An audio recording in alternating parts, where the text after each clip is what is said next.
이 시간에는 로마서 12장 1절 말씀 읽었습니다. 로마서 45번째 시간입니다. 여러분, 우리는 신앙생활에 있어서 내가 뭘 믿을 것인지 믿음의 대상이 올바로 세워져야 됩니다. 또 어떻게 살 것인지 믿음의 내용이 바로 세워져야 됩니다. 믿음의 대상을 얘기하니까 아마 이렇게 생각하실지 몰라요. 우리가 하나님 믿으니까 여기 나와서 예배드리지. 아니요. 중요한 것은 그 하나님이요, 사람마다 받아들이는 게 다 달라요. 어떤 사람은 정말 자기 생명보다 귀하게 여기는 사람이 있는가 하면 참 하찮은 사람도 있고요. 그래서 이 말을 반대로 얘기하면 내 소견에 옳은 대로 살면서 신앙생활을 온전하게 하지 못하는 이유는 신앙의 대상, 믿음의 대상이 바로 세워지지 못했기 때문이에요. 더 구체적으로 말하면 예배를 잘 드리지 않는 이유는 믿음의 대상이 바로 세워지지 못했기 때문이에요. 기도하지 않는 이유도 믿음의 대상이 바로 세워지지 못했기 때문이에요. 미움, 정욕, 음란, 탐욕, 시기, 질투, 이것이 죄라는 걸 뻔히 알면서도 죄를 떠나지 못하는 이유는 믿음의 대상이 바로 세워지지 못했기 때문이에요. 그래서 믿음의 내용이 그렇게 중요하기 때문에 로마서가 전부 16장이거든요. 근데 그 16장 가운데 70%에 해당되는 1장부터 11장까지 믿음이 뭐냐? 믿음의 내용을 설명하고 있어요. 한때는 우리나라에 시한부 종말론이라 그래가지고 휴거론자들이 자기 가정도 버리고 자기 직장도 버리고 일정한 장소에 모여가지고 휴거만 기다리는 그런 잘못된 삶으로 사회적 물의를 일으켰던 적이 있어요. 지금 현재도요, 신천지에 빠진 사람들 가운데 자녀들과 부모를 갖다가 갈라놓고 못 만나게 하는 그런 사람들 많아요. 또 여러분 뉴스 보셨으면 아시겠습니다마는 은혜롭교회 그 신옥주 목사가 재판이 끝났잖아요. 예. 그 일상생활을 버리고 피지섬에 모여가지고 자기들끼리 사는. 왜 그랬을까요? 믿음의 내용이 잘못되어 있는 거예요. 믿음의 내용이. 또 정상적인 교회에 다니는 사람들 가운데도요, 지나치게 기적에 집중하고 치유에만 집중하거나 또는 특별히 감정적인 집회에만 집중하는 것도 믿음의 내용이 잘못된 거예요. 로마서 1장부터 11장까지의 믿음의 내용을 한 줄로 압축을 하면, 요약을 하면 뭐가 되냐? 하나님의 기적적인 사랑과 구원의 은총이 우리를 살렸다 이거예요. 다시 말해서 내가 구원받을 자격이 있어서 구원받은 거 아니고 내가 구원받을 만한 능력이 있어서 내가 구원받은 것이 아니라 하나님의 일방적인 사랑, 신비스러운 구원의 능력이 나를 살려주시고 세워주셨다는 거예요. 그렇기 때문에 내가 허물이 있음에도 불구하고 예수님께서는 나를 구원하시기 위해서 독생자 예수 그리스도를 십자가의 죽음에까지 내어주셔서 우리를 구원해 주셨는데 그 주님께서는 지금도 날마다 나에게 더 좋은 것으로 채워주고 계시다. 이 말입니다. 이런 사랑과 은총을 베풀어 주시는 주님을 위해 우리는 어떻게 살아야 될 것이냐? 이 질문에 대한 답을 이제 오늘부터 우리가 살펴보는 로마서 12장부터 기록을 하고 있습니다. 그 중에 오늘 우리가 같이 읽은 로마서 12장 1절은 어떻게 살 것이냐에 대한 총론이에요. 한마디로 정리해 놓는 거죠. 우리 같이 읽겠습니다. 시작. 그러므로 형제들아, 내가 하나님의 모든 자비하심으로 너희를 권하노니 너희 몸을 하나님이 기뻐하시는 거룩한 산제물로 드리라. 이는 너희가 드릴 영적 예배니라.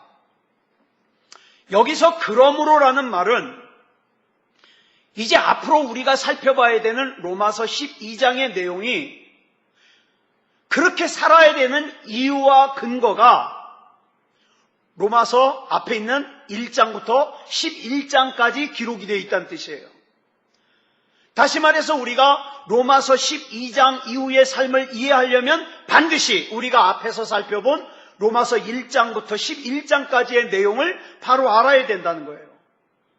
근데 지금 우리가 44시간에 걸쳐서 살펴봤는데 뭐 들었는지 갑자기 정리가 안 되잖아요. 그래서 한 줄로 요약을 하면 뭐냐?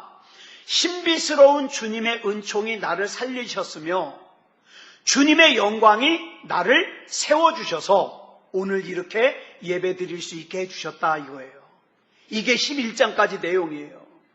이거를 기억해야 이제 로마서 12장의 내용이 비로소 이해될 수 있어요.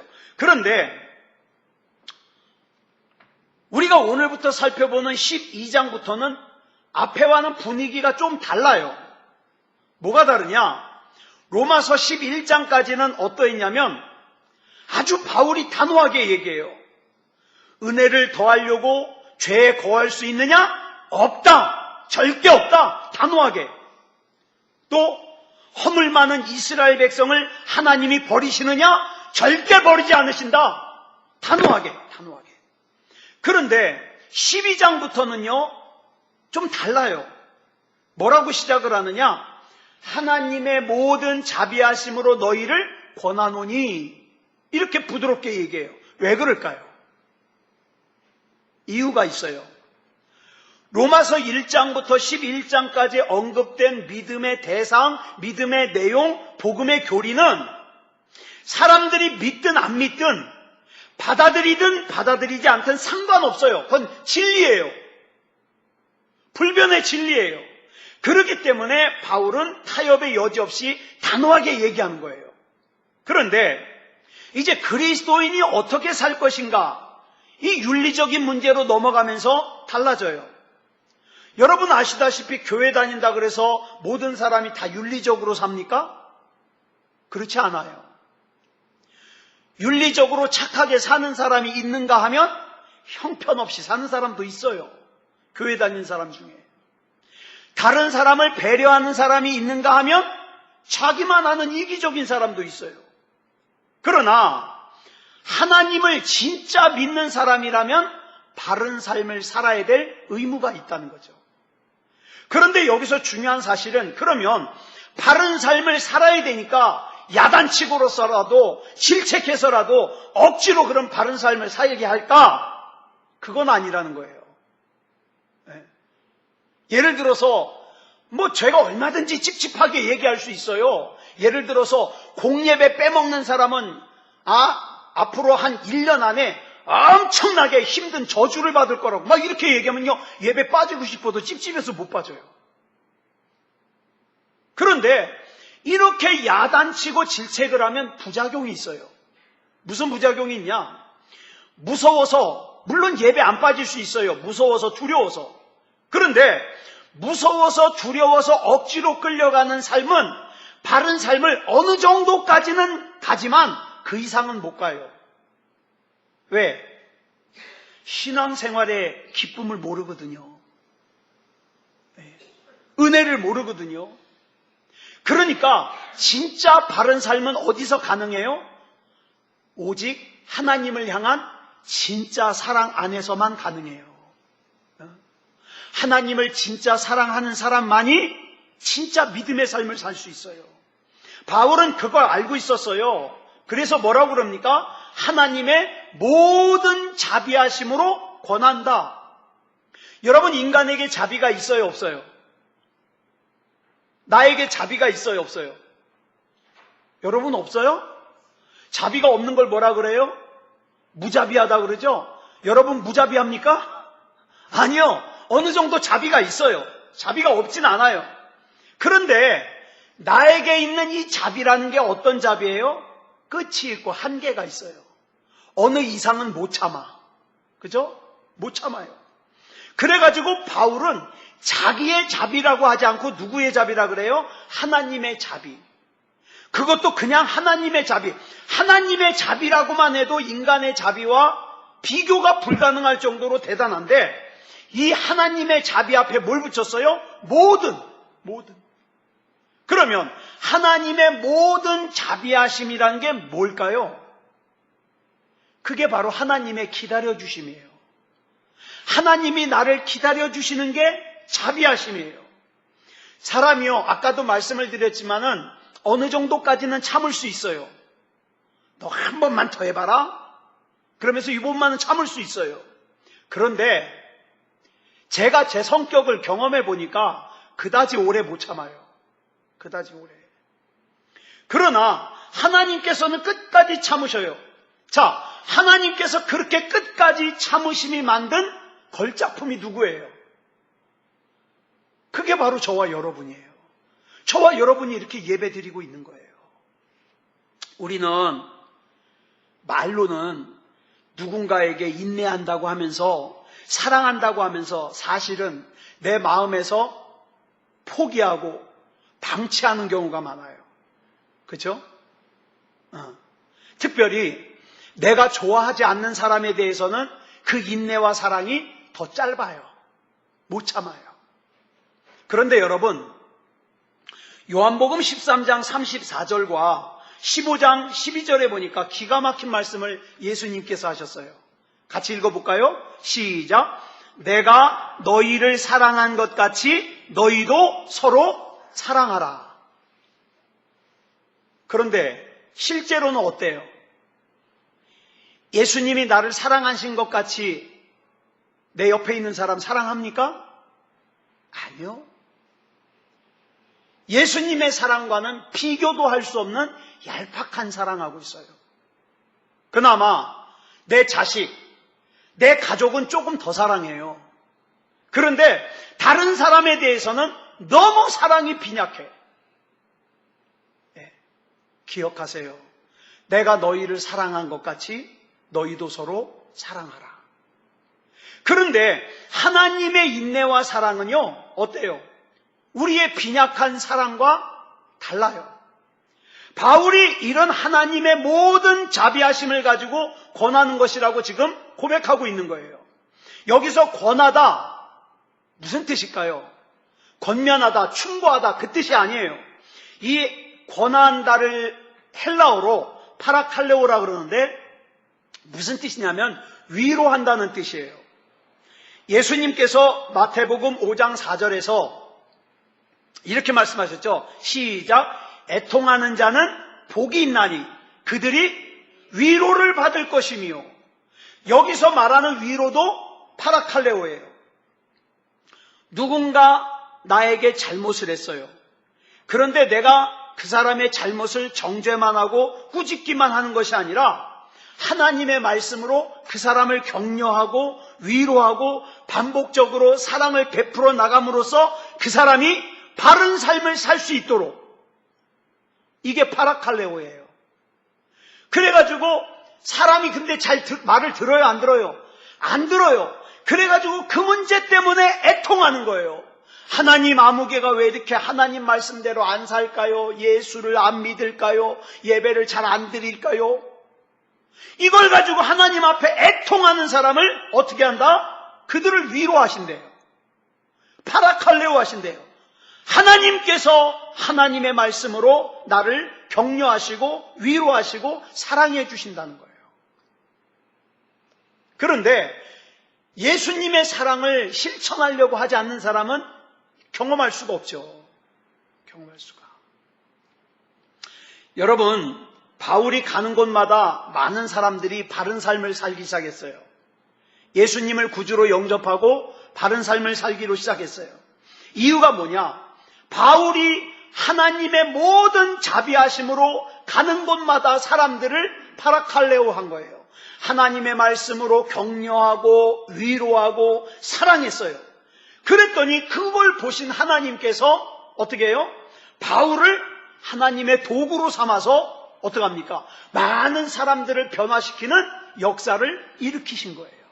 일으키신 거예요. 우리도 바울과 같은 마음으로 내 옆에 있는 사랑하는 사람들에게 안 좋은 거 얘기하지 마세요.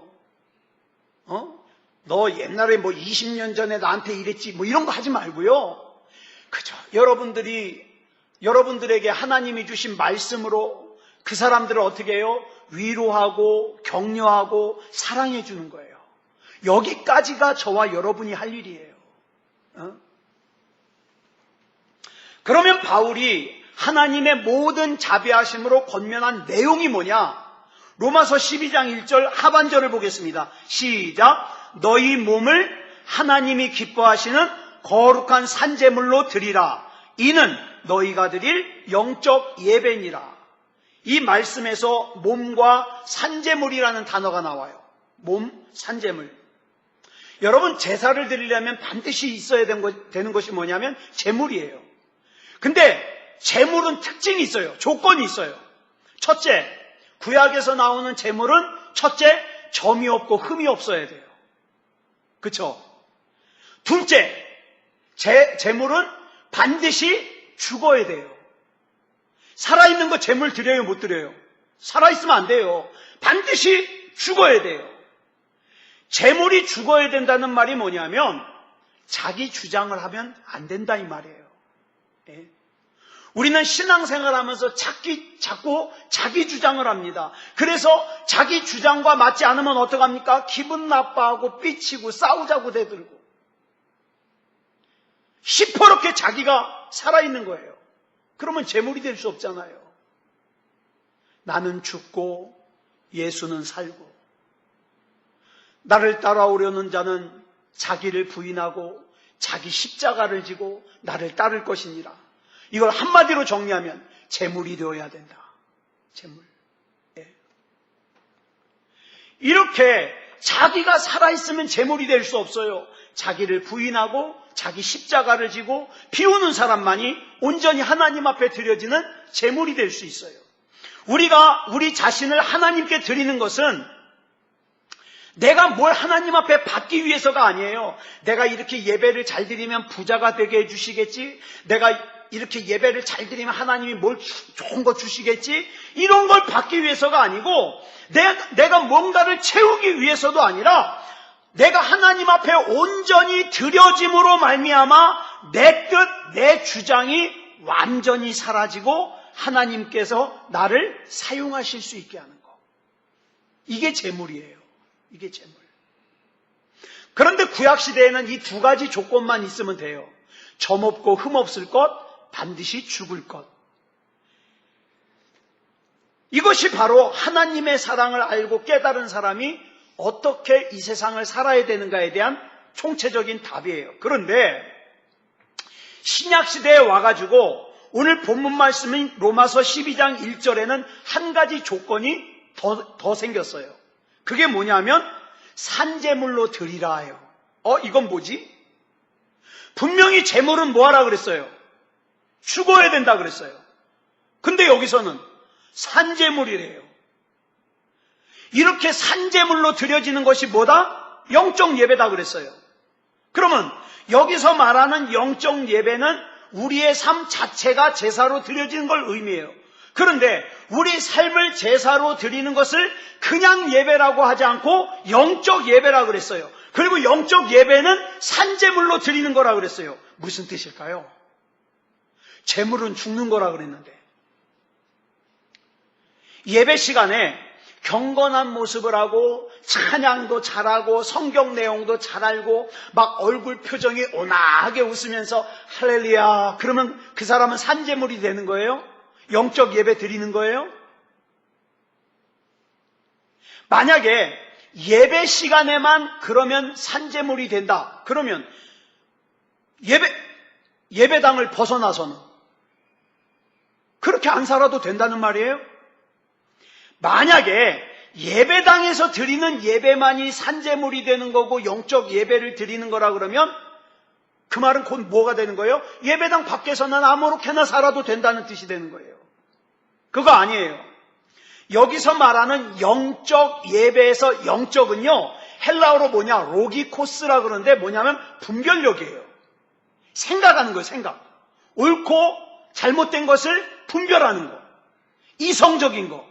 다시 말해서 산제물이 되는 영적 예배는 여러분, 많은 사람들이 함정에 빠지는 게 은혜 받았다, 성령 충만하다 그러면은 이성이 마비돼요.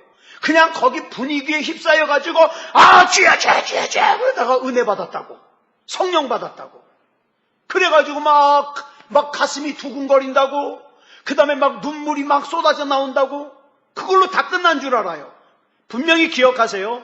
산재물이 되는 영적 예배는 이성이 마비되고 감성만 살아있는 예배가 아니에요. 그럼 뭐냐? 산재물이 되는 영적 예배는 이성으로 분별해서 드리는 예배예요. 이거 잘 생각하셔야 돼요. 잘 기억하셔야 돼요. 저 왜 이만희한테 사람들이 속아요? 이게 안 되는 거예요. 분별하는 게. 왜 장길자한테 속아요? 분별이 안 되는 거예요. 이게 지금 이단인지 아닌지, 좀 심한 말로 말해서 똥인지 된장인지를 구분을 못하는 거예요. 근데 그걸 구분하는 게 산재물이에요. 그렇다 그래서 이성이 주인이 되는 예배라는 뜻이 아니에요. 이성이 주인이 되는 예배가 아니라 나의 이성이 하나님을 예배하기 위한 가장 중요한 도구로 쓰임받는 것. 그냥 무아지경에서 막 최면에 걸린 것처럼 막 분별력을 잃어버리고 그러고 가는 게 아니라 나의 가장 맑은 정신에서, 나의 가장 정확한 상태에서 하나님의 뜻을 분별하고 따라가는 것. 이게 산재물이에요. 영적 제사예요. 하나님께서 나에게 무슨 말씀을 주시든지 그 말씀이 나에게 요구하는 바가 무엇인지를 내 이성을 다 동원하여 깨닫고 그것을 내 삶에 이성을 다해서 적용해서 변화된 삶을 사는 것, 이게 바로 하나님께서 기뻐하시는 산재물이 되는 영적 예배예요. 그러니까 예배를 드리면서 아무 생각 없이 멍하니 앉아있으면 그거는 산재물이 되는 영적 예배가 아니에요. 아무것도 분별하지 못하고 아무 결단도 없고 그런 예배는요, 산재물이 되는 영적 예배가 아니에요. 베레아 사람들처럼 하나님의 말씀을 들을 때에 과연 그러한가? 내 삶으로 증명해내야지. 그러면서 어떻게 합니까? 하나님의 말씀을 읽고 그 말씀을 또 묵상하고 그 다음에 그 말씀을 삶에 적용하고, 이게 산재물로 드리는 영적 예배죠. 여러분, 구약 시대에는 이스라엘 백성들이 5가지의 대표적인 제사가 있었어요. 첫 번째 제사는 번제예요. 번제는 제물을 불에 태워서 드리는 제사예요. 이 번제가 의미하는 것은 하나님 앞에서 자기 자신을 부인하는 거예요. 자기 자신을. 두 번째로는 소제예요. 소제는 곡식으로 제사를 드리는데 곡식을 곱게 빻아요. 곱게. 그래가지고 드리는 걸로, 이 소제가 의미하는 건 뭐냐면 하나님에 대한 헌신과 봉사예요. 세 번째는 속죄제예요. 속죄제는 내가 지은 죄를 회개해서 바로잡기 위해서 드리는 제사. 그 다음에 속건제는 물질에 대한 죄를 졌을 때, 물질에 대한 욕심을 냈을 때, 그럴 때 드리는 제사예요. 그 다음에 화목제가 있어요. 마지막으로 화목제. 재물을 갖다가 이웃과 같이 나누는 이 화목제는요, 별명이 잔치제사예요. 축제제사예요. 이웃과 같이 나누는 거. 자, 이 5가지의 제사의 의미가 삶 속에서 드러나는 것이 뭐냐? 영적 예배예요. 영적 예배. 성경은 이런 삶으로 제사를 드리는 사람들의 이야기로 가득 차 있어요. 저는 저와 여러분이요, 아무 분별도 없이, 아무 결단도 없이 그냥 시계추처럼 교회 왔다 갔다 그런 게 아니라 정말 이 5가지의 제사의 의미를 내 삶 속에 녹여내어 하나님 앞에 영적인 제사를 드리는 그런 예배자가 돼야 돼요. 첫 번째로 바울은요, 번제를 삶으로 드린 대표적인 사람이에요. 자기 자신을 다 태워서 하나님 앞에 드렸기 때문에 때로는 돌에 맞아 죽을 뻔했는데도, 때로는 로마 감옥에 갇혀가지고 막 추위에 떨었는데도, 또는 복음을 전하러 가다가 유라굴로 광풍을 만나서 죽을 뻔했는데도 그의 삶과 사명은 흔들리질 않았어요. 왜? 전부 태워서 하나님 앞에 보냈기 때문에. 그렇죠? 자기를 부인하고 자기 십자가를 지고 예수님을 따르는 번제의 삶을 사는 거예요. 그 다음에 소제의 삶을 사는 대표적인 인물은 가인이에요. 성경에 나오는 가인. 잘 아시다시피 가인은 질투해가지고 자기 동생 아벨을 돌로 때려 죽였어요. 그런데 동생을 돌로 때려 죽인 가인을 하나님이 벌하지 아니하시고 구원의 은총을 베풀어 주셔요. 그랬더니 그 가인이 창세기 4장 16절로 17절을 보니까 나중에 아들을 낳아가지고 이름을 누구라고 졌느냐? 에녹이라고 져요. 아들 이름뿐만 아니라 자기가 살고 있는 성의 이름을 에녹이라고 져요. 에녹이 무슨 뜻일까요? 에녹은 헌신이라는 뜻이에요. 그러니까 마땅히 죽을 수밖에 없는 나를 하나님이 살려주셨다. 그렇기 때문에 나는 이제부터 하나님 앞에 헌신하는 삶을 살겠다. 그 마음이 아들의 이름으로 드러난 것이고 그 다음에 그 성의 이름으로 드러난 거예요. 나와 함께 사는 모든 사람 또한 하나님 앞에 헌신하고 봉사하는 삶을 살 수 있도록 이끌겠다. 그래서 성 이름을 에녹이라고 지은 거예요. 여러분, 소제를 드리려면 곡식을 절구에다 넣고요, 곱게 빻아야 돼요. 손으로 느낌이 나오지 않을 정도로 곱게 빻아야 돼요. 가인은 그 절구 속에다가 자기 생각, 자기 자존심, 자기 고집 이런 걸 다 넣고 빻는 거예요. 이제는 내 생각이 드러나면 안 된다. 하나님의 뜻, 하나님의 생각만 드러나야 되고 나는 그 하나님의 뜻을 이루기 위한 헌신과 봉사를 해야 된다. 이게 가인의 결단이죠. 그래서 아들의 이름을 에녹이라고 지었고 성의 이름을 에녹이라고 지은 거예요. 다윗은 속죄제의 삶을 사는 대표적인 인물이에요. 잘 아시다시피 다윗은 부하장수인 우리아의 아내 밧세바를 빼앗는 죄를 저질렀죠. 그리고 그 죄를 숨기기 위해서 어떻게 해요? 부하장수 우리아를 죽게 만들었어요. 자, 그런데 어느 날 나단 선지자가 신하들이 다 있는 자리에 들어오더니 다윗의 죄를 지적합니다. 여러분, 1대1로 만날 때가 아니라 신하들이 다 있는 데서 얼마나 창피했을까요? 아마 보통 사람 같으면 왕이잖아요. 당장 끌어내라 그럴 거예요.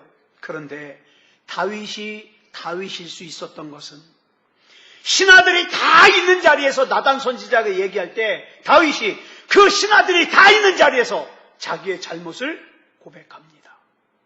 고백해요. 얼마나 창피했을까요? 그런데 사람 앞에서의 위신이 문제가 아니라 내가 하나님 앞에서의 나의 삶이 더 중요하기 때문에 다윗은 자기의 삶을 속죄제물로 드리는 거예요. 그 순간 하나님께서 나단 선지자를 통해서 다윗에게 죄사함의 은혜를 내려주셨습니다. 또 신약에 나오는 삭개오는 속건제의 삶을 산 대표적인 사람이에요. 속건제. 물질의 죄라 그랬죠. 속건제는. 그는 예수님과 함께 밥을 먹다가 갑자기 예수님께 이렇게 얘기를 하죠. 주님, 내 재산을 반을 뚝 잘라서 어려운 사람을 도와주겠습니다. 그리고 내가 속여서 걷어들인 세금을 4배로 갚겠습니다. 이 말은 무슨 뜻이에요? 거지가 되는 거예요. 재산 반에다가 자기가 그동안 걷어들인 세금, 잘못된 세금 4배를 갚으면 남는 거 아무것도 없어요. 거지가 되는 거예요. 이렇게 말한 이유가 뭘까요? 나는 그동안 물질로 인해서 지은 죄를 바로잡기 위해서 내 전 재산을 쓰겠다 이 말이에요. 속건제사를 드리는 거죠. 또 화목제를 삶으로 드린 대표적인 사람은 아브라함이에요. 하나님께서 가나안 땅을 아브라함에게 주셨습니다. 그런데 조카 롯과 같이 있었는데 너무 양과 종들이 많아져가지고 같이 있을 수가 없게 됐어요. 그러면 지금까지 아버지가 길렀잖아요. 야, 로사, 너 내가 여기 있을 테니까 너는 저기 가서 살아라? 그럴 수도 있어요. 그래도 돼요. 그런데 선택권을 누구에게 먼저 줍니까? 조카 롯에게 먼저 줍니다. 너 먼저 선택해라. 네가 오른쪽으로 가면 난 왼쪽으로 갈 것이고, 네가 왼쪽으로 가면 내가 오른쪽으로 갈게. 네가 먼저 선택해. 그럼으로써 하나님과의 화목뿐만 아니라 이웃과의 화목을 도모하는 삶. 이게 십자가잖아요. 하나님과 화목하고 이웃과 화목한 것. 이렇게 하나님의 자녀가 하나님 앞에서 산 제물이 되어 영적인 예배를 드릴 때 하나님께서 기뻐하시는 것은 두말할 것도 없죠. 그런데 많은 사람들이 왜 두려워합니까? 왜 답답해하고 힘들어합니까? 내 힘으로 내 것을 챙기려고 그러니까, 내 능력으로 내 것을 챙기려고 그러니까, 그게 내 생각대로, 내 계획대로, 내 고집대로 되질 않으니까 답답한 거예요. 힘든 거예요. 말로는 하나님을 주여 주여라 그러지만 중요한 결정 앞에서는 하나님이 없어요. 그냥 내 소견에 옳은 대로 결정해버려요. 그리고 하나님 앞에 복만 달래요. 사랑하는 여러분, 여기 나오는 산제물이 되어 드리는 영적 예배를 드릴 수 있는 사람은 어떤 사람일까요? 위대한 사람이요? 생각이 깊은 사람이요? 특별한 사람이요? 아니요. 절대 그렇지 않아요. 어떤 사람이 이런 예배를 드릴 수 있느냐? 나라는 존재는 죽을 수밖에 없는 사람인데, 지옥에 갈 수밖에 없는 사람인데, 하나님의 신비스럽고 특별한 구원의 은총 속에서 내가 구원받았기 때문에 나는 산제물이 되어 영적인 예배를 드릴 수 있는 거다. 이걸 깨닫는 사람이 드려요. 이걸 깨닫는 사람이. 바울은 어땠습니까?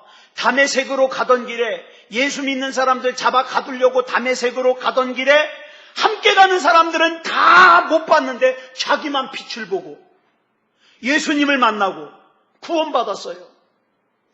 내가 이 사람들보다 더 잘난 거 없는데, 내가 이 사람들보다 별 공로도 없는데 예수님이 나 한 사람 구원해 주셨어요. 그 사랑을 깨달은 바울은 그 뒤로 어떻게 해요?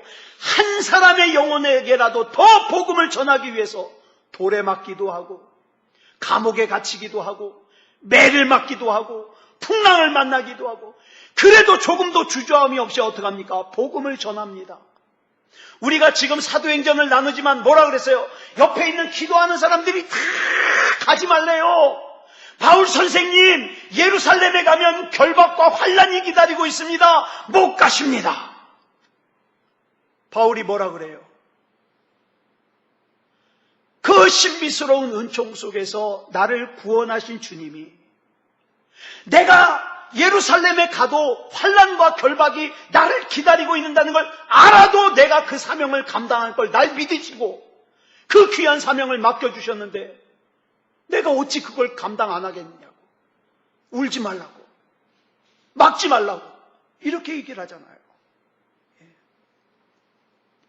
가인은요, 저는 요 근래 그 창세기 가인 얘기를 읽으면서 참 은혜를 받았어요.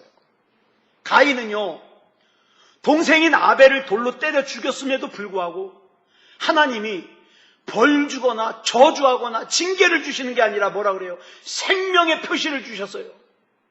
예? 내가 표시한 이 가인을 죽이는 자는 내가 갚겠다, 내가. 하나님이 못 죽이게 했어요. 자기는 동생을 죽였는데 그 하나님의 사랑을 깨달은 가인은 아들을 뭐라 그래요? 에녹이다. 평생 헌신하고 봉사하고 살아라. 우리가 사는 이 성도 에녹성이다. 우리같이 평생을 헌신하고 봉사하고 살자. 이거는요, 깨달은 사람만이 할 수 있죠. 다윗은 자기가 죽어야 될 죄를 범했음에도 불구하고 하나님께서 용서를 해주시고 은혜를 내려주시고 양치기에 불과했던 자기를 왕의 자리까지 앉혀주셨는데 그런 자기가 한 짓이 뭐예요? 남의 여자 빼앗아서 아내 삼고 죽였어요? 신랑을.